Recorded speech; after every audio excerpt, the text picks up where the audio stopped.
Oke, teman-teman, jumpa lagi di Back to BDM. Hari ini saya akan ngobrol dengan seorang yang mudah mungkin beralih wujud ya, dari dunia aktivis, dari dunia pergerakan, dunia intelektual, sekarang menjadi birokrat. Sosok ini secara akademis bagi saya luar biasa.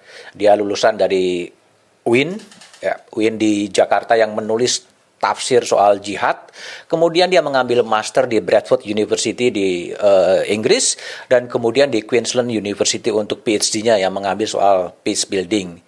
Orang itu masih muda, sekarang 45 tahun. Bro Raja Juli Antoni. Ya, Mas. Gimana bro, sehat? Alhamdulillah agak batuk tapi negatif. Negatif ya? Ya, Ketularan juga ya? Ini Bro Juli ini aktivis dari Muhammadiyah, aktivis masih sangat muda, sekarang menjadi wamen. Sekarang mau tanya, Ya, enak jadi wamen ya?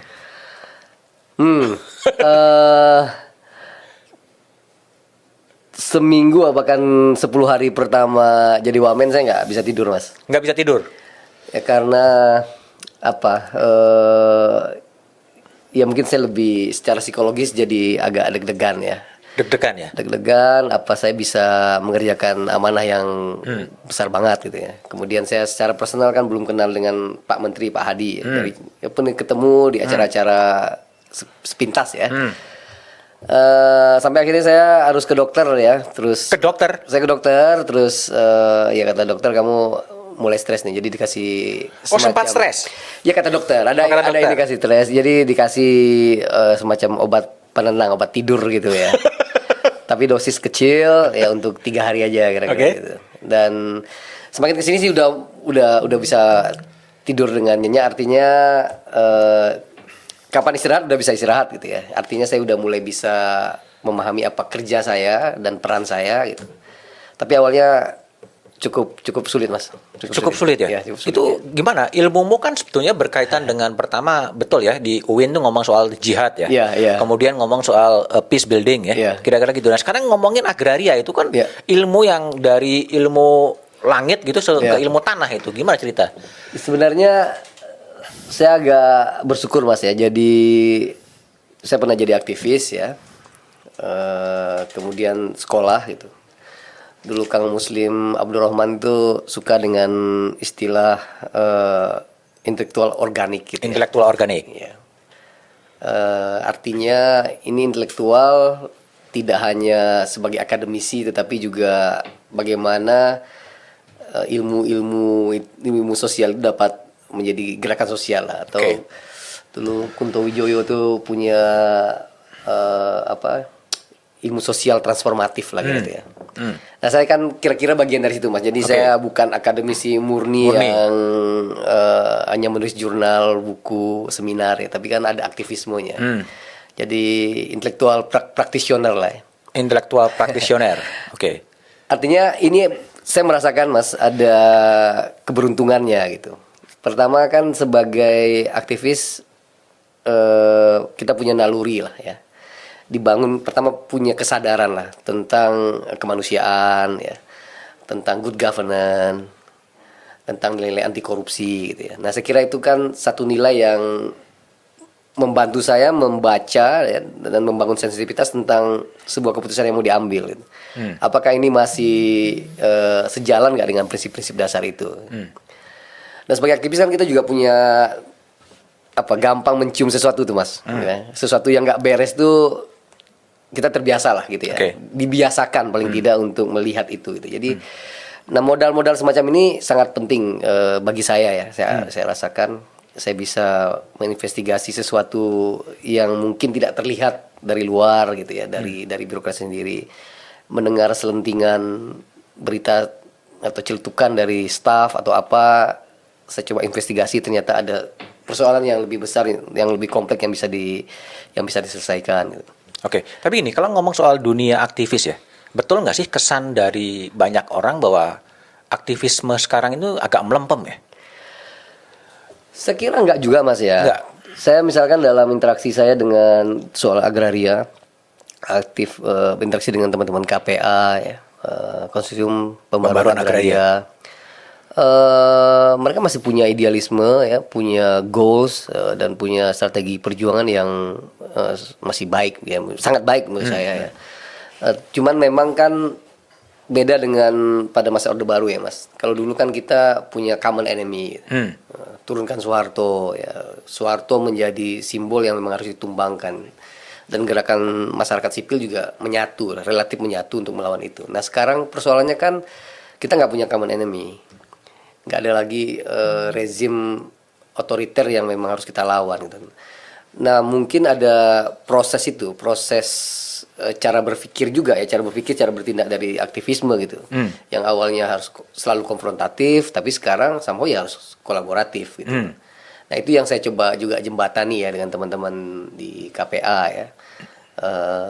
Tidak semuanya yang dilakukan oleh pemerintah salah. Ya, tapi pemerintahnya juga nggak boleh merasa benar semua, gitu kan.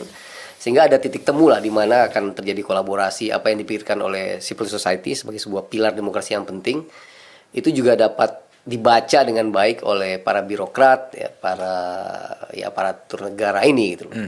Karena kalau dua-duanya masih berada pada posisi masing-masing, gitu ya. Ya nggak ketemu juga dalam mengakselerasi proses reforma agraria. Artinya dulu pendekatannya konfrontatif pada era dulu, sekarang negara dan civil society sekarang lebih kepada kolaboratif antara bekerja bersama-sama begitu. Ya saya kira mau nggak mau ya Mas, karena memang dalam proses demokrasi ya partisipasi juga menjadi hal yang penting kan. Jadi kalau kita punya gagasan tentang ketidakadilan kepemilikan tanah misalkan. Kalau kita punya gagasan tentang pentingnya reforma agraria, redistribusi tanah, ya terus gimana kalau kita selalu konfrontatif dengan pemerintah, atau sebaliknya pemerintah tidak membuka telinga, tidak membuka mata juga terhadap apa yang dipikirkan oleh para aktivis ini kan. Mereka kan dari hari ke hari melakukan pembelaan petani, ya, orang yang tergusur segala macam. Kan itu fakta ya. Nah saya kira dalam negara demokratis ya pemerintahnya juga harus mendengarkan aspirasi masyarakat gitu.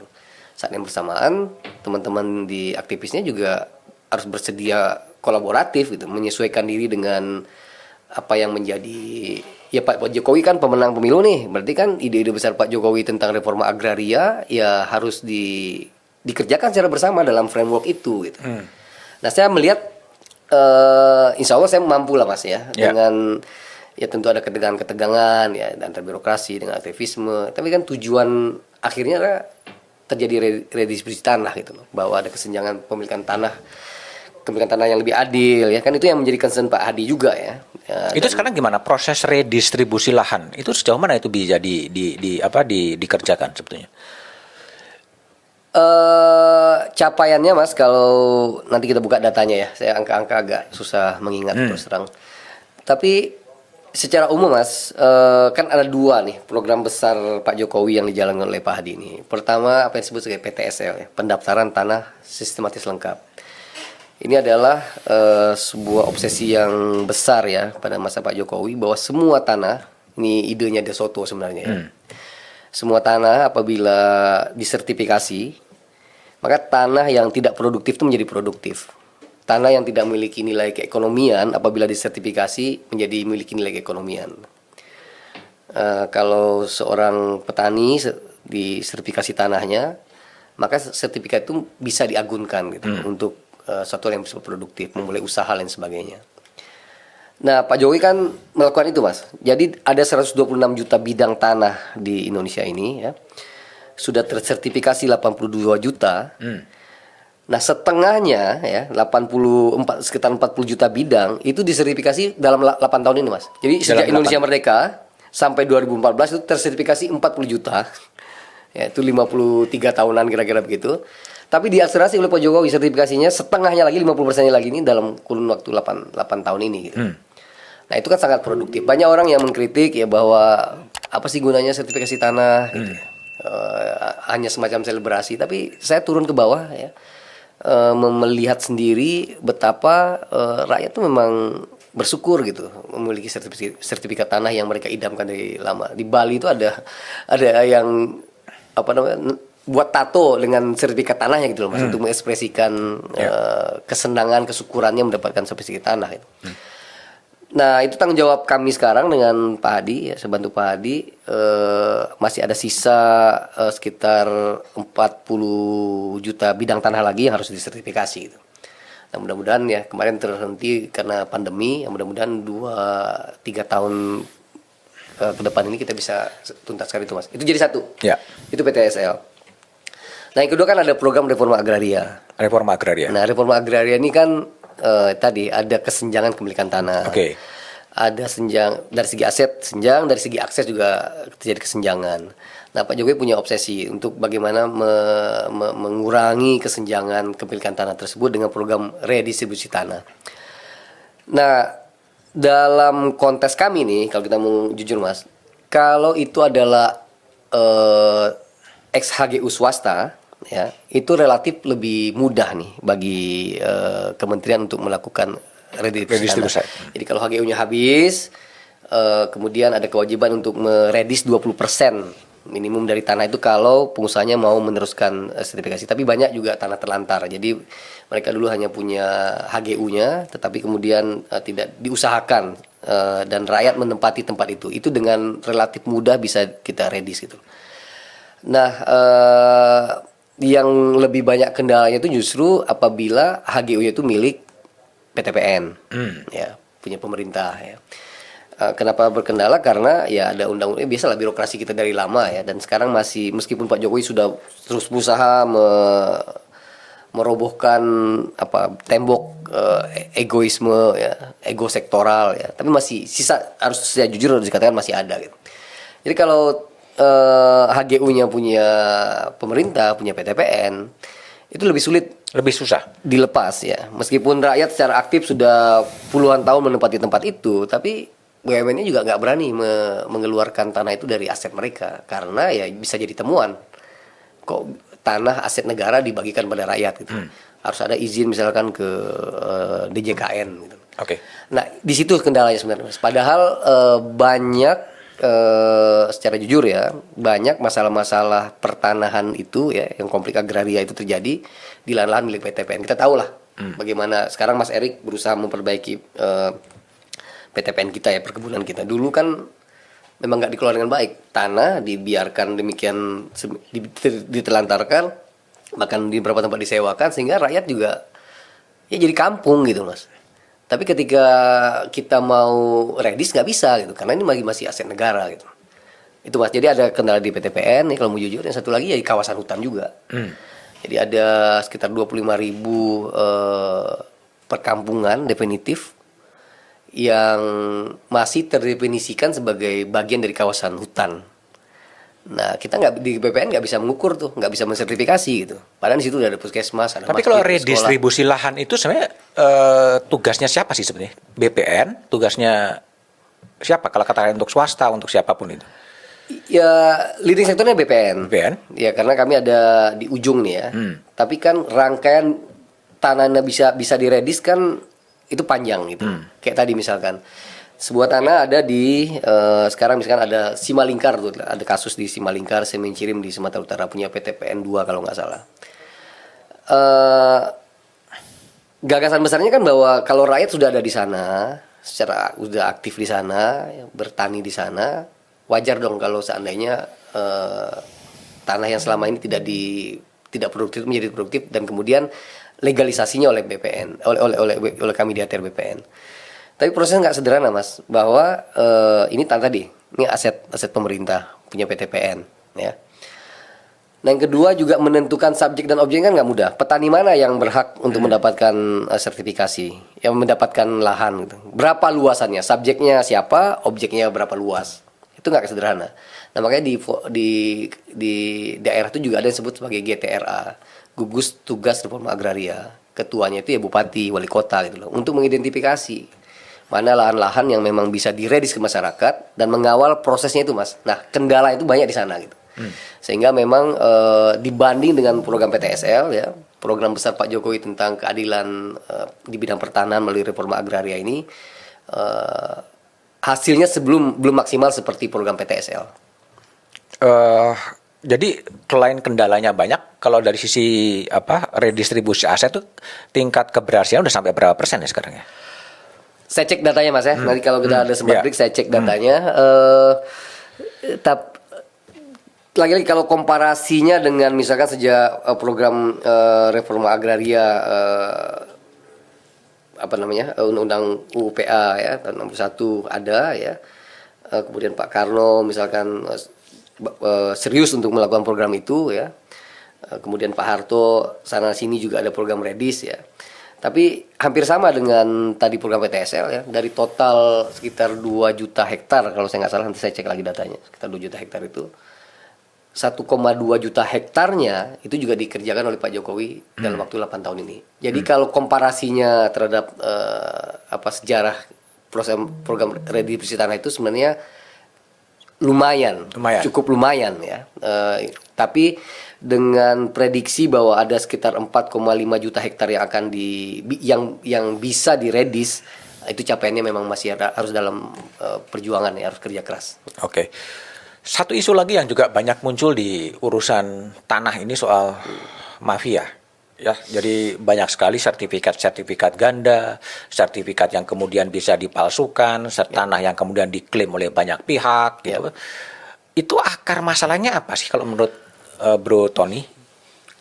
Saya terus terang Mas, setiap hari lihat Pak Menteri, Pak Hadi Cahyanto ya, orangnya kan memang sangat ingin mendengar ya. Jadi aduan masyarakat ya dia terima gitu setiap hari ya. Ya akhirnya mungkin apa yang bisa diselesaikan tidak selesaikan, tapi karena memang masalahnya banyak dan sudah lama tidak terkelola dengan baik Mas. Harus ada penyelesaian struktural sih Mas. Penyelesaian struktural. Ya. Maksudnya begini, ini mafia tanah ini kan bahkan udah ada menjadi kayak perusahaan. Maksudnya gini, ada teman di Surabaya punya sebidang tanah, dipagar dengan baik, ada satpam yang menjaga, memang belum dibangun rumah. Kemudian ada pihak ketiga ya, yang berperkara. Jadi A dan B berperkara memperkarakan tanah teman ini. Kemudian ada keputusan hukum bahwa si A yang menang. Nah, dengan keputusan hukum si A yang menang ini, akhirnya tanah itu diklaim jadi milik dia. Jadi dia memiliki justifikasi dari keputusan pengadilan ya, bahwa tanah itu milik dia gitu. Dan kemudian ini bisa diurus terus sampai kemudian prosesnya ingkrah gitu. Jadi memang ada, dan ketika teman itu menginvestigasi lebih dalam gitu, dia kelihatan ini kotak rumah tanah miliki, ada berapa korban lain tuh kalau digambar itu ternyata memang sedang disasar supaya itu menjadi kotak gitu loh Mas, kotak besar ya, berapa hektar untuk mungkin tujuannya jadi perumahan atau tempat bisnis ya. Jadi kayak gitu tuh Mas. Jadi memang ada keinginan serius tuh ada usaha sendiri gitu ya. Jadi memang ada dari pihak luar itu ya, mafia tanah dari pengadilan ya. Tapi ya saya juga nggak bisa memungkiri gitu bahwa kadang acap dan berapa kali juga tertangkap bahwa itu juga terjadi maladministrasi ya, ada mensrea ya yang juga dilakukan oleh internal kami gitu loh. Dan itu ya bersih-bersih ya, yang bisa kita lakukan adalah bersih-bersih di internal kan Mas. Struktural ini disebutkan pendekatannya nggak bisa case by case, tapi pendekatannya struktural untuk mengatasi problem mafia tanah. Itu apa ya persis yang mau dikerjakan? Ya misalkan gini Mas, ini kemarin saya ngobrol dengan Pak Mahfud ya, tapi ini belum definitif, baru diskusi ya. Ini kan sistem peradilan pertanahan kita ini, kalau Mas punya masalah ya, itu bisa maju ke petun. Ya. Misalkan kalah Mas. Tapi kemudian maju perdata, Mas menang. Kemudian dipidana, Mas kalah lagi. Ya. Dan itu maju terus sampai PK. PK-nya juga bisa 1, 2, 3 gitu. Jadi nggak ada kepastian hukum Mas. Nah kemarin di Komisi 2 ketika rapat ya, ada usulan bagaimana kalau ada hakim ad hoc bidang pertanahan gitu loh. Yang idealnya lagi, tapi kemudian kemarin katanya berat diterima oleh Mahkamah Agung misalkan, ada peradilan ad hoc pertanahan Mas, seperti adanya peradilan ad hoc hak asasi manusia ya. Bagaimana kalau ada peradilan ad hoc pertanahan atau peradilan ad hoc agraria gitu. Tapi paling tidak itu ada satu chamber ya, ada satu kamar di MA ya, hakim ad hoc ya untuk mengurusi pertanahan. Jadi satu kali ya Mas Budiman punya masalah pertanahan, maju ke hakim ini, selesai, ada kepastian hukum. Tidak seperti tadi, maju petun, menang, di perdata kalah, kemudian ada pidana, kalah lagi, menang lagi misalkan. Dan kemudian masing-masing berproses gitu sampai ke nanti PK. PK sekarang bisa 3 kali, Mas. PK 1, PK 2, PK 3. Jadi kapan gitu orang bisa memiliki kepastian hukum? Nah, dengan sistem peradilan semacam itu sangat mungkin tuh, Mas, lahir mafia tanah yang memang ini ada tanah berpotensi masalah, kalau saya danain untuk menyerobot tanah ini dengan dengan sistem peradilan yang kita lakukan, kerjasama dengan APH, kerjasama dengan orang BPN ya. Dia hitung ya mungkin ini bisa break even point gitu, dapat untung sekian ya, dia kerjain gitu. Jadi tadi Bro Tony sebut bahwa mafia tanah itu ada semacam perusahaannya gitu ya? Ya begitu jadinya, Mas. Jadi ada ini memang unit usaha gitu loh, yang Unit memang usaha? Ya menjadi unit usaha yang memang dikerjakan untuk memang mengganggu lahan, mengambil lahan itu ya. Itu bagian dari usaha gitu. Ini dari beberapa kasus yang kita pelajari ya. Tapi ya memang sophisticated, Mas. Sophisticated dalam gini.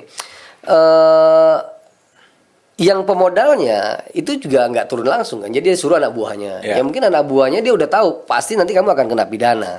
Dan kalau kena pidana mungkin dia akan bayar gitu. Nah tapi sebelum tanah ini bisa diambil oleh yang pemiliknya, kemudian tanah ini dijual kepada pihak ketiga dengan alasan ada pembeli beretikat baik. Contoh gini, Mas, ini contoh ringan aja nih. Ada teman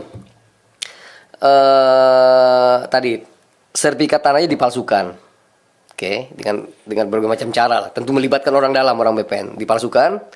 Kemudian yang punya, ya teman ini menggugat, dan hasilnya bahwa orang yang memalsukan itu terpidana. Kalau dia terpidana berarti kan salah kan, dan jelas bahwa sertifikat ini bukan milik yang terpidana, kira-kira gitu. Nah, tetapi yang terpidana ini ya ketika kasusnya masih dalam proses peradilan itu tanahnya udah dia jual, Mas. Dia jual kepada pihak ketiga, ada misalkan dia jadi kapling-kapling jadi 15 orang. Nah kemudian ada dilema di internal BPN ya, ketika apakah sertifikatnya akan balik kepada pemilik yang utama tadi. Nah ada istilah klausul yang menjadi debat tuh, ada istilah pembeli beretikat baik. Kalau seandainya sertifikat itu dibalikin ke teman saya ini, bagaimana dengan 14 orang lain yang sudah membeli tanahnya? Kan dia bukan kriminal, dia betul-betul beretikat baik memiliki tanah tersebut gitu loh, ya kan?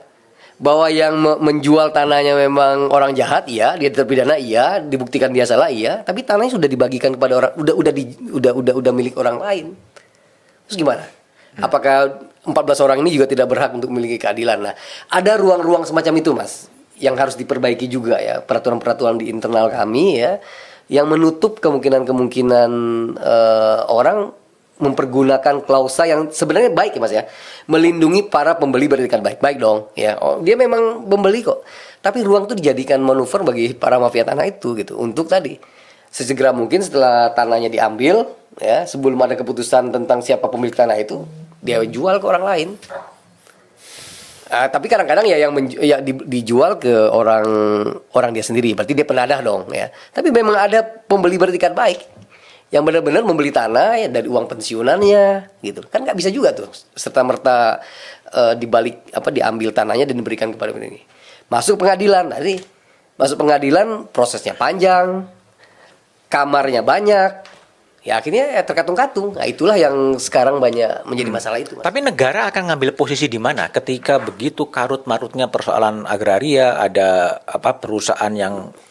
perusahaan mafia tanah. Ya. Lalu negara apakah kemudian membiarkan situasi begini, menyerah dengan keadaan, atau apa yang mau dikerjain? Nah, itu tantangannya, Mas. Makanya saya katakan tadi, pertama kita ada masalah ya, ada masalah dalam pengertian kasus-kasus yang masih berada pada otoritas kita yang bisa kita selesaikan ketika kasus-kasus itu belum masuk ke pengadilan, itu oleh Pak Hadi dipercepat persoalannya ya.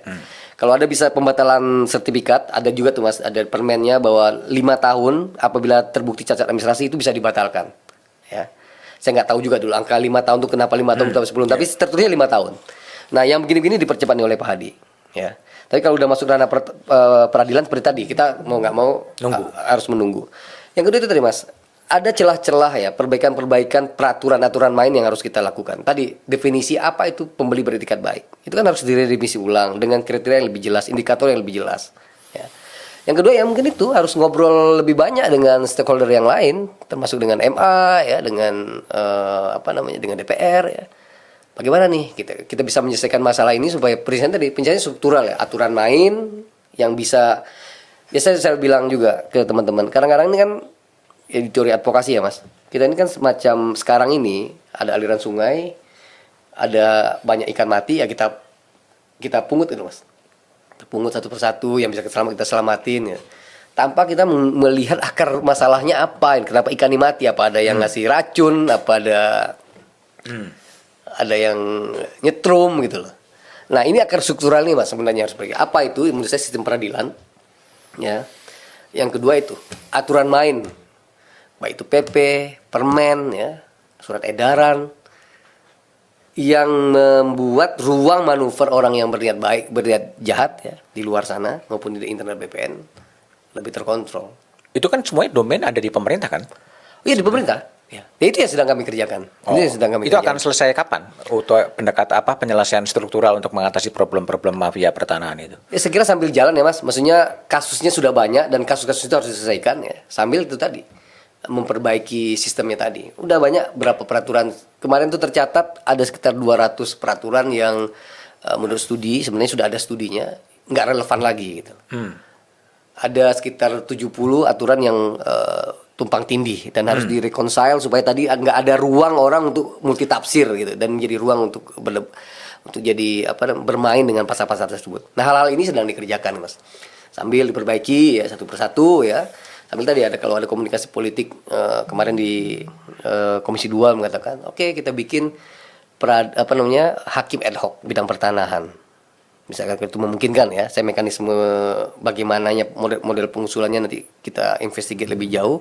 Tapi kalau itu ada Mas, satu kamar yang kalau ada perkara selesai di situ, saya kira itu akan menutup ruang orang untuk bermanuver melakukan mafia tanah itu.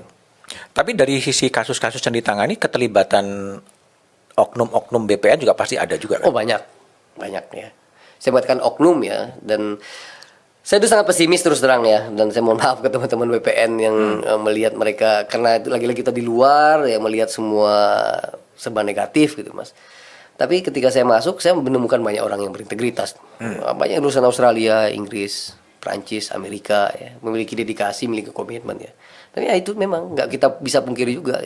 Kemarin di Riau, Matangka Kanwil ditangkap KPK, di Lebak ya, di Palembang, di mana-mana, dan ya kami ya Pak Hadi katakan ya ini bagian dari bersih-bersih sih, dan itu proses alami di internal juga kan bagi orang yang memang buruk, memang tidak memiliki nilai untuk bekerja secara profesional, terbuka ya, transparan, akuntabel ya, itu bagian dari seleksi alam aja gitu. Kita juga nggak akan pernah mempertahankan orang-orang seperti itu demi nama baik institusi misalnya. Nggak perlu sama sekali gitu. Toh banyak anak-anak muda yang saya yakin memiliki niat baik dan kemampuan moral yang lebih baik. Jadi solusi jitu untuk mengatasi problem mafia tanah sebenarnya belum ada yang jitu amat ya sebenarnya. Ya semua dalam proses Mas. Maksudnya identifikasi masalahnya sudah jelas gitu ya. Ada soal tadi ruang peradilan yang masih terbuka untuk mafia tanah bermain. Ada aturan yang abu-abu yang juga menjadi ruang orang bisa masuk ya, memanfaatkan aturan itu. Ya itu yang harus diperbaiki Mas. Selain tadi ya, tiap hari Mas kalau soal aduan, siapapun datang ya kami layani. Ini satuan Mas. Pertama kali saya masuk dengan Pak Hadi, kan kita tanya, kalau ada orang melakukan komplain terhadap tanah, ya, kasus tanah, itu ngadunya kemana sih? Itu Mas Budiman saya tanya sekarang. Kalau Mas punya tanahnya mau diserobot orang atau sertifikatnya ganda, mau komplain kemana Mas? Ke BPN. Caranya gimana? Ya datang ke kantornya. Datang ke kantornya. Nah, ada nomor aduan, ada email yang Mas tahu? Ya kalau setelah belum ada ya datang ke kantornya langsung kan ke BPN di mana ya, nanyakan minimal. Iya. Bayangkan orang yang tidak memiliki akses terhadap kantor, nggak punya teman ya. Orang di luar sana yang fakir dari segi uang, fakir relasi, gimana gitu. Saya coba survei juga, tanya teman-teman gimana, ada nggak hotline aduan yang bisa kita telepon, kita WA, segala macam. Nggak tahu semua gitu, Mas. Sekarang udah dibuat. Nah, saya cek ketika itu kan, Pak Adi coba cek, ternyata pegawai PNS yang disiapkan di kantor pusat untuk menerima aduan masyarakat itu cuma 2 orang. Dari sekitar 38.000 pegawai kita nih, totalnya pegawai kita. Itu kan juga menunjukkan orientasi keterbukaan, orientasi pelayanan masyarakat kan. Nah kemarin Pak Adi minta saya untuk coba kita buat hotline pengaduan, meskipun Mas Budiman juga belum tahu ya, itu bagian dari sosial, tapi kita membuka diri. Kita kerjasama dengan Telkom ya, ada sebuah sistem yang sangat sangat baik ya. Peduli Lindungi atau program-program yang besar yang di-run ini dikerjakan di sana, dan kami diberikan kesempatan untuk bekerja sama dengan itu. Jadi kalau nanya nanti dijawab gitu ya dengan cepat. Kalau ada pertanyaan kita sudah punya template menjawab. Termasuk kalau misalkan bisa selesaikan saat itu kita selesaikan. Kalau memang nggak bisa kita kasih tiket supaya nanti dia bisa merefer ke tiket itu gitu ya. Ya terakhir itu ada 3 bulan setelah di launching ada 63.000 aduan Dari seluruh Indonesia. dari seluruh Indonesia. Dan alhamdulillah Mas, kalau kita kontrol agar itu bisa selesaikan, 98% bisa selesai gitu. Ini chatbotnya keren Mas. Jadi kita punya 12 orang yang sekarang bekerja menangani itu. Respon rate-nya berapa lama gitu ya, tercatat, oh kamu responnya 5 menit, 4 menit, harus ditingkatkan. Berapa lama masalahnya bisa selesaikan, kita catat, oh ada 2 hari, 3 hari, kemudian kita bisa evaluasi supaya pesannya lebih cepat. Rata-rata apa tuh pengaduannya? Tata ruang juga ada ya, soal sekarang lagi rame OSS ya. Tata ruang ada, ya tadi soal pertanahan ya, proses prosedur mengurus peningkatan hak ya, dari HGU menjadi hak milik, dari HGB jadi hak milik maksud saya ya, soal roya, macam-macam Mas. Semua pertanyaan lah soal pertanahan. Tapi paling tidak yang saya ingin saya katakan bahwa kritik itu penting gitu loh. Ya, itu yang saya selalu katakan kalau dalam ada speech yang saya berikan kepada teman-teman. Kita nggak boleh anti kritik, karena dengan kritiklah kita tahu ya di mana bolong-bolongnya kita, dan oleh karena itu kita bisa menambal diri kita gitu. Kalau kita nggak anti terhadap kritik, kita menganggap diri kita sempurna, ya gimana gitu. Nah dengan kritik itulah layanan kita lebih baik. Oh ternyata layanan di bidang ini masih lemah. Kakanta ini nakal, ya. Transparansi ya, dan akuntabilitas gitu, keterbukaan. Ya menurut saya itu salah satu yang akan mengakselerasi ada pembenahan di internal. Mungkin model ini Ton, kalau public services ya. Bagaimana melayani orang-orang yang kadang-kadang kan buta ya. Banyak orang yang kemudian membeli tanah, membeli properti, dia nggak tahu bahwa sertifikatnya ini nggak ada. Ya kan? Lalu kemudian itu satu faktor. Faktor lain kan dulu pada era Pak Aswar Anas jadi kepala BPN, dia melakukan sebuah terobosan bahwa yang HGB langsung dinaikkan menjadi hak milik gitu.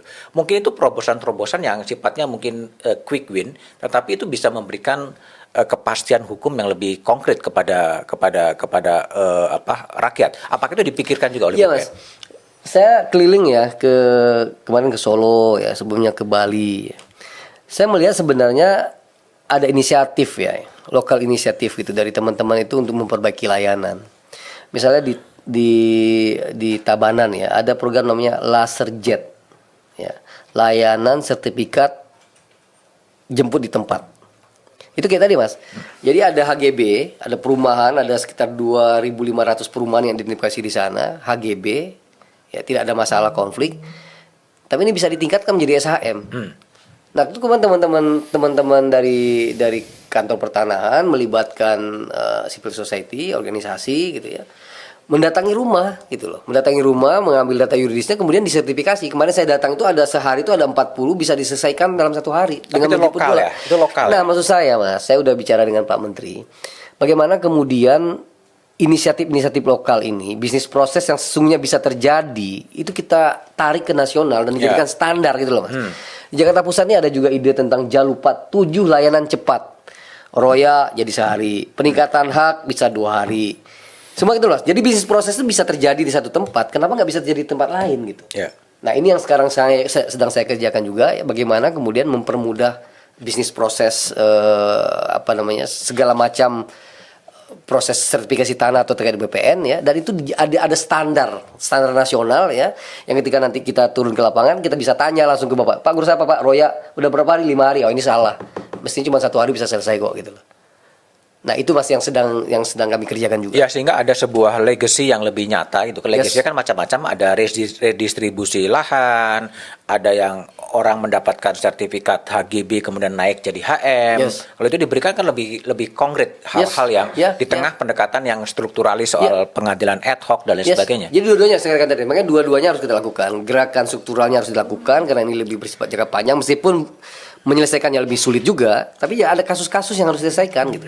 Mempercepat layanan, tadi ada kasus-kasus yang masih dalam otoritas ATR BPN harus diselesaikan ya, pembatalan sertifikat kah atau apa gitu ya. Itu tetap dilakukan, Mas. Jadi kombinasi antara keduanya gitu untuk layanan yang ad hoc ya dengan penyelesaian yang lebih jangka panjang dan struktural. Jadi kalau soal mafia tanah, ada tanah yang kemudian dikuasai oleh pihak ketiga gitu. Kalau saran dari BPN harus ngapain ya kalau ada warga begitu? Nah ini juga masalah Mas. Meskipun kadang-kadang saya tidak terlalu suka dengan analogi teman-teman di BPN ya, agak misoginis ya, tapi analoginya tepat menurut saya. Mereka bilang begini, sertifikat tanah itu sebenarnya seperti akta nikah. Jadi kalau orang menikah gitu ya, dan kemudian ya suami harus jaga istri harus jaga suami. Nggak bisa satu saat kalau istri dibawa kabur oleh orang lain, kemudian kita komplain ke KUA, loh istri saya kok dibawa kabur orang lain, gitu loh. Nah itu juga yang terjadi di kita. Jadi sebenarnya sertifikat tanah itu semacam legalisasi pernikahan atau legalisasi aset berupa sertifikat itu. Tapi tanahnya sendiri kalau nanti diserobot orang-orang lain ya, itu juga harus jadi tanggung jawab yang milik sertifikat. Kan kebanyakan gitu tuh Mas. Punya sertifikat tapi tanahnya dibiarkan kosong, nggak pernah dipagar gitu loh. Ketika kemudian ada orang datang ke sana, berdiam diri di sana, kemudian itu diklaim menjadi miliknya pribadi, nah, marah ke BPN gitu loh Mas. Nah juga ada klausul yang jadi debatable. Ini bagian dari yang kita diskusikan. Ada active okupansi Mas. Jadi misalnya kalau ada sebidang tanah milik Mas Budiman, tetapi tidak ditempati, saya lupa dalam kurun berapa lama, maka menjadi gugur hak Mas Budiman gitu. Ketika orang yang memang sudah secara aktif punya rumah di sana mengajukan sertifikat. Itu banyak kali Mas kasusnya Mas di Jakarta. Ada tuh di daerah Pondok Labu, tanah luas kali 10 hektar. Diklaim dimiliki oleh sebuah perusahaan ya di tahun 70-an ya. Tapi perusahaannya nggak pernah sama sekali menempati tempat itu, dan rakyat udah tinggal di sana, punya rumah permanen segala macam gitu loh. Nah, itu hal-hal gini kan bisa diselesaikan Mas dengan istilah active occupancy itu ya, bahwa terbukti bahwa mereka udah tinggal lama di sana, kita membatalkan sertifikat yang miliki hak guna bangunan ini gitu. Tapi kan problem, pasti mereka akan menggugat kami gitu ya. Tapi ya udahlah, kalau memang rakyatnya udah di sana lama dan kamu nggak pernah jaga tanah kamu dengan baik gitu loh. Secara fisik nggak terbukti. Tapi Mas, saya ingin mengatakan active occupancy itu juga jadi ruang yang bisa dipergunakan oleh pihak ketiga yang ingin bermain. Kalau Mas Budiman punya tanah nggak dihuni, saya lihat di tempat strategis, saya undang preman, saya tempatin, saya pagar gitu loh. Dan kemudian diklaim bahwa itu menjadi tanah saya, nggak pernah dihuni. Gitu. Nah karena gitu Mas, ada gray area gitu ya, ada gray aturan yang mau abu yang niatnya baik gitu kan, untuk mengencourage orang supaya kalau punya tanah harus aktif dong untuk menjaga, dibangun, supaya produktif gitu kan, supaya nggak diambil orang lain. Tapi peraturan itu juga dipergunakan dan seolah-olah terkadang mengencourage orang untuk kalau ada lahan kosong tempatin aja. Kalau lu lama tinggal di sana itu jadi tanah lu gitu loh. Nah kayak gitu loh Mas yang harus kita selesaikan tuh Mas. Dan posisi negara agak susah ya kalau udah begitu ya.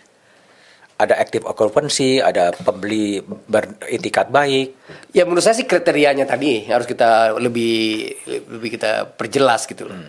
Aktif okupansi, apakah benar-benar bahwa mereka berapa lama mereka tinggal di sana ya.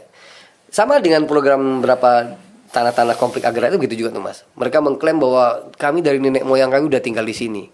Ternyata kan pakai citra satelit kita bisa lihat per tahunnya. Ternyata baru 3 tahun yang lalu mereka di sana. Banyak yang bohong juga Mas, maksudnya gitu ya. Ya lagi-lagi ini perebutan aset ya. Supaya membuktikan bahwa mereka tinggal di sana, mereka membuat pura-pura menjadi kuburan nenek moyangnya.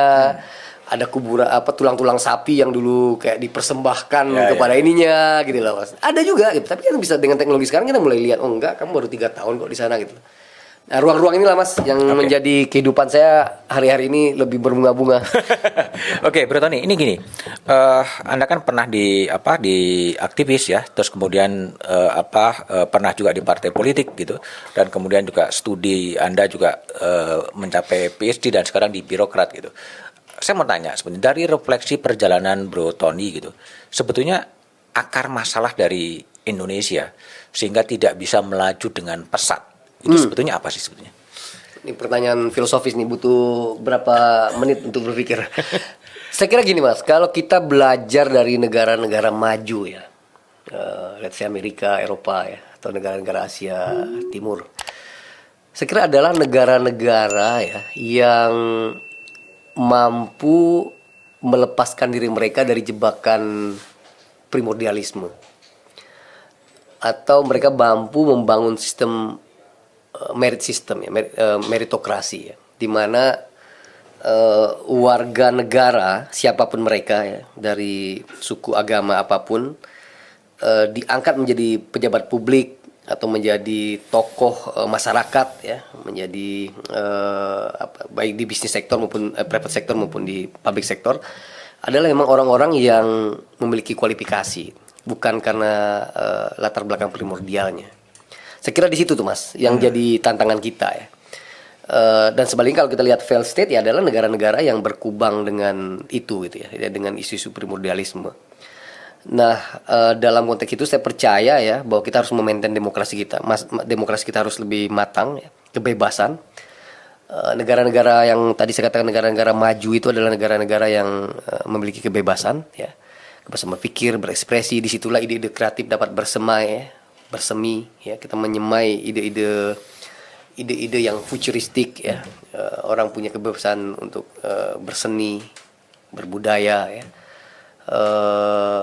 Dengan kebebasan itu juga kita akan melahirkan researcher yang baik, universitas yang baik ya. Saya kira itu Mas kalau jadi intinya adalah jenjang karir itu masih didasarkan kepada primordialisme, nepotisme, tidak berdasarkan pada merit system. Kalau itu masih terjadi dan terus terjadi apalagi tambah buruk, menurut saya itu yang akan menjadi barrier kita sebagai sebuah bangsa yang besar. Sebenarnya ya kalau kita mau jujur kan founding fathers kita tuh sudah sangat jenius gitu, meletakkan Pancasila ya, Bhinneka Tunggal Ika sebagai dasar negara ya. Secara konseptual sudah baik ya, secara teori sudah baik dibandingkan misalkan dengan Singapura ya, yang masih mengkategorisasikan warga negaranya berdasarkan etnis lain ya, CMAO, Chinese, Malay, India, and others. Kalau kita kan sebenarnya udah benar tuh, warga negara Indonesia that's it gitu loh, ya kan. Nah, tapi bagaimana kita mengawal konsepsi besar itu ya dalam praktek keseharian kita itu, apalagi dengan pilkada ya, pilgub, dengan pemilihan presiden ya. Dan kan memang gini Mas, tantangannya adalah kita masuk ke era demokrasi ya, proses konsolidasi demokrasi, tapi saat bersamaan ada arus balik demokrasi yang terjadi tidak hanya di Indonesia tapi di berbagai macam belahan dunia. Donald Trump misalkan ya, di negara yang sedemikian maju, championnya demokrasi, tapi bisa Donald Trump loh yang jadi presiden yang mempergunakan juga isu-isu agama, anti-Islam, anti-imigran, ya kan, white supremacy, Anglo-Saxon gitu lah. Kita lihat juga di Inggris misalkan Brexit ya, di Jerman ya yang partai-partai yang nasionalis, far right nasionalisme dapat kursi, di Belanda Geert Wilders ya. Jadi ada memang arus balik demokrasi yang menjadi tantangan tidak hanya Indonesia nih ya. Dan Indonesia justru sedang terjadi arus balik demokrasi. Saya kira ya. Bagian dari itu ya kita lihat ya Pilgub Jakarta kemarin, isu-isu yang dilontarkan ketika 2 kali pilpres ya. Dan tapi saya yakin lah itu bagian dari bagian pendewasaan kita tadi. Saya suka dengan kata-kata manis bahwa jangan ada polarisasi. Ayo jaga kebersamaan, toleransi, bergandengan tangan, jangan berpecah belah. Saya kira itu satu hal yang sangat manis dan ideal gitu ya. Tapi ya salah satu dari proses demokrasi ya, deliberasinya adalah memang memilih tokoh yang berbeda perspektif, ya, tokoh yang memang punya dua karakter yang berbeda, gitu. Dan polarisasi dalam pengertian yang positif ya baik-baik aja gitu loh. Bahwa orang mempunyai pilihan-pilihan kan nggak boleh satu pilihan gitu. Justru akan aneh kalau kita memilih dua karakter pemimpinnya yang sama gitu loh, nggak tahu bedanya mana milih Pak Prabowo atau Pak Jokowi misalkan, atau nanti entah siapa calon presiden kita kan. Jadi pilihan-pilihan itu menurut saya selama itu dilakukan dengan secara damai ya, dengan baik ya, sebenarnya ya polarisasi itu fakta demokrasi sih gitu. Politik identitas itu bagian dari arus balik demokrasi? Saya kira itu Mas, itu yang saya katakan tadi. Ya kan di Amerika sendiri terjadi politik identitas itu dengan mengatakan bahwa Buy America, ya American Great Again, itu kan seolah-olah bahwa Amerika ini nggak gede karena para imigran, dan mereka memungkiri sejarah mereka bahwa mereka imigran semua gitu, anti Arab, anti Islam, kan itu retorika seperti itu yang dilakukan itu, dan itu kan terjadi juga di kita. Ada istilah pribumi, ya, ada itu lah, ayat dan mayat dan lain sebagainya itu. Kalau apa namanya negara bangsa nation state ya, yang diimajinasikan oleh Bro Tony, di mana negara bangsa yang selain Indonesia yang ideal, yang harusnya Indonesia itu bergerak ke sana dalam impian Anda? Kalau kita lihat dua pola negara maju ya, Amerika dan Amerika dan Eropa lah taruh ya. Saya cenderung trajektori bangsa kita ini akan menjadi Amerika ketimbang Eropa. Dua-duanya menganut, dalam tanda kutip, teori sekularisme. Ini sebuah konsep yang sangat kompleks ya. Tapi dua-duanya menjaga jarak yang sama atau memang membebaskan diri dari agama atau demikian. Tetapi bangsa ini, Indonesia ini negara religius, seperti rakyat Amerika yang religius ya. Masyarakat Protestan di sana yang religius gitu. Jadi saya mengira, memprediksi bahwa kita tidak akan menjadi negara Eropa yang menjadi negara sekuler yang benar-benar menjadi anti agama dalam tanda kutip ya. Tapi agama pada saatnya akan beriringan dengan kedewasaan kita berdemokrasi. Mungkin apa yang disebut oleh Saiful Mujani sebagai Muslim demokrat misalkan ya. Jadi agamanya tidak disingkirkan, tidak tidak memiliki ruang di ruang publik sama sekali ya. Tapi ada kesadaran baru agama yang memang kompatibel dengan nilai-nilai demokrasi, dengan isu-isu human rights gitu. Jadi saya kira Amerika yang akan menjadi model ya perjalanan hidup Indonesia, di mana Muslim di sini Muslim mayoritas, mereka percaya kepada agama memiliki fungsi sosial yang baik ya, sementara demokrasinya berjalan. Nah saya kira akan itu Mas, sejauh mana akan ada compatibility antara nilai-nilai keberislaman, religiusitas dengan nilai-nilai tadi demokrasi, merit system dan sebagainya seperti di Amerika. Oke, kalau dari sisi leader ya, pemimpin baik di nasional maupun di luar negeri, kira-kira pemimpin idola seperti apa sih, ideal seperti apa sih yang dekat dengan idealisasi dari Bro Tony? Saya bukan karena dilantik oleh Pak Jokowi ya Mas. Oke, nggak apa-apa. Tapi saya kira Pak Jokowi itu pemimpin yang ideal untuk Indonesia ya. Beliau adalah seorang yang menurut saya rasional ya. Lahir pertama, ini figur yang memotivasi anak muda ya. Kalau orang kebanyakan ya, anak muda kebanyakan itu bukan lahir dari keluarga konglomerat ya, bukan anak jenderal, bukan anak kolong atau demikian. Pernah tinggal di bantaran kali, pernah tergusur gitu ya. Kuliah dengan apa adanya ya. Kemudian berbisnis dengan apa adanya tanpa ada bantuan support dari konglomerasi ya. Tapi dengan idealisme ya, dengan kerja-kerja nyata ya, dia bisa menjadi wali kota, bisa menjadi gubernur, bisa menjadi presiden. Menurut saya ini inspirasi Mas. Itulah buah utama ya yang bisa kita petik dari demokrasi yang dibuka pada tahun 98 itu, bahwa orang biasa bisa menjadi orang luar biasa di Republik ini. Yang itu nggak mungkin dulu terjadi gitu.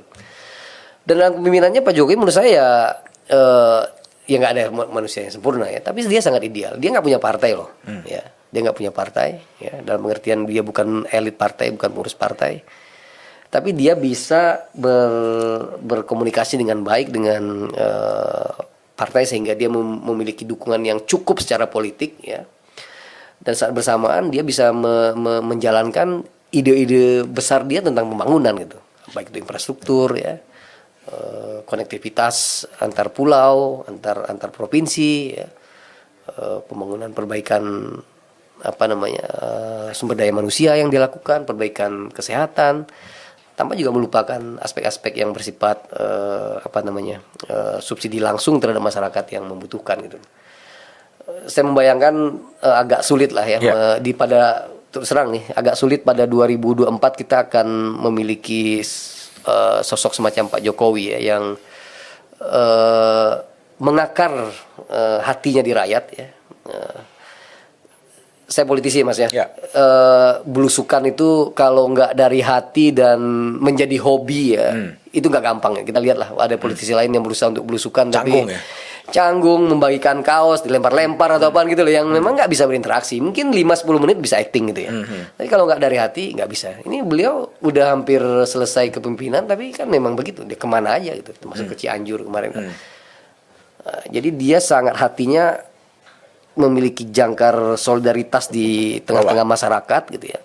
Tapi dengan G20 kemarin juga dia menunjukkan bahwa dia juga tidak pemain lokal, dia juga pemain internasional gitu. Saya baca The Economist ya, baca Bloomberg, liputan dari media asing tentang bagaimana peran Indonesia ya ketika presidensi 20 meliding negara-negara besar untuk duduk bersama ya. Itu diplomasi yang luar biasa. Jadi ini orang lokal ya. Hatinya di lokal, tetapi juga memiliki daya pikat di dunia internasional. Itu kalau di domestik, di nasional. Kalau di global, Anda punya gambaran pemimpin-pemimpin yang menjadi idola dari Tony? Saya banyak membaca biografi para tokoh ya, terutama pemimpin-pemimpin politik ya. Tony Blair saya baca ya. Margaret Thatcher ya saya baca, beberapa pemimpin Amerika ya saya pimpin, tapi terus terang nggak ada yang benar-benar menjadi idola saya sih Mas. Tapi ide besar mereka saya pahami. Mungkin kalau mau dipikir-pikir Obama mungkin. Obama ya, dia menekankan kembali tentang pentingnya American Dream ya, The Audacity of Hope ya, dia menulis dengan baik. Selain dia adalah orang kulit hitam pertama menjadi presiden Amerika, berbicara sangat fluent ya, eloquent ya, bicara dengan baik sekali, gagasannya selalu menyihir ya. Mungkin Obama mungkin. Kalau tadi ngomongin soal Amerika punya American Dream, ke Indonesia apakah juga bayangan Bro Tony Indonesia 2045, 100 tahun Republik, seperti apa impianmu soal Indonesia itu?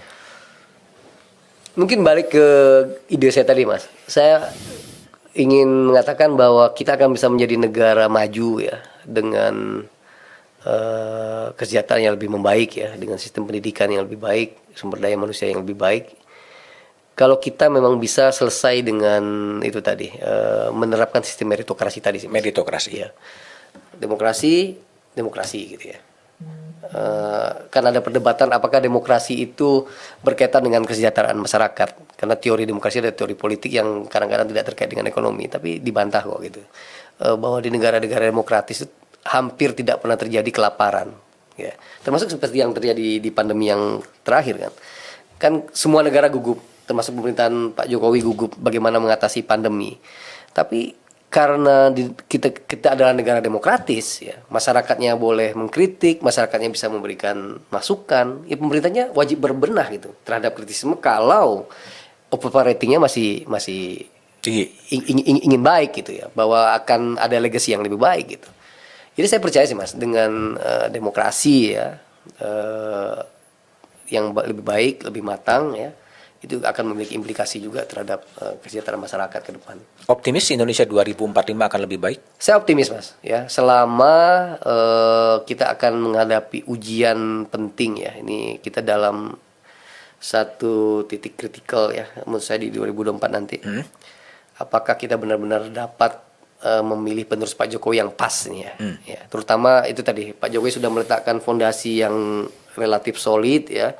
Nah kita butuh 5-10 tahun ke depan yang juga lebih solid ya, supaya tadi kalau kita bangun fondasi ini, fondasinya udah dibangun baru dicor itu ya kira-kira harus kering nih sehingga dia menjadi fondasi yang solid itu. Ini butuh 5-10 tahun lagi gitu. Nah, kalau kita dapat memilih orang yang tepat untuk meneruskan Pak Jokowi, ya berarti kita punya 20 tahun yang membuat bangsa ini ajak sehingga 2045-nya menurut saya Itu bicara soal continuity ya. ya penting Mas. Continuity saya kira penting. Sustainability, continuity itu saya kira penting. Dan orang itu ada sekarang udah muncul dalam radar gitu. Iya terserah Mas, mencari orang yang seperti Pak Jokowi saya kira sulit ya, tapi yang mendekati saya kira sudah tampak. Udah tampak. Saya tampak. Dan kita tetap berharap bahwa continuity itu menjadi sebuah tema sentral menuju 100 tahun Indonesia Penting Mas. merdeka. Penting Mas. Dengan segala kebaikan dan kesalahan yang dilakukan oleh Pak Karno, Pak Harto, Pak Habibie, Gus Dur, Bu Mega, Pak SBY ya. Saya kira mereka tetap adalah orang-orang yang memiliki niat baik ya, memiliki ketulusan untuk membangun Indonesia ya. Meskipun dalam perjalanannya ada distorsi, ada salah-salah cara berpikir politik dan tindakan politik, tapi niat mereka saya yakin lah. Mereka baik, nggak pengen bahwa Indonesia itu buruk, tapi dengan perspektif, dengan ideologi politik yang berbeda gitu. Nah, continuity itu menjadi penting sih untuk terus diteruskan gitu ya. Tidak sekedar anti ya. Selesai ini ditutup, ganti nama, ya, Diskoneksi, selalu terjadi keterputusan. Nah, itu berbahaya menurut saya, Mas. Ya, terutama itu tadi. Kalau Mas Budiman tadi ngajak saya bicara 2045 ya. Berarti 20 tahun ini kita perlu fondasi yang solid. 10 tahun Pak Jokowi, 10 tahun next 10 years ini harus seperti apa? Oke, Ya. Thank you Raja Juli Antoni. Demikian obrolan saya dengan Wamen Agraria Raja Juli Antoni. Anda silakan untuk memberikan komentar, memberikan tanggapan terhadap komen-komen yang diberikan oleh Raja Juli Antoni. Thank you. Makasih banyak Mas.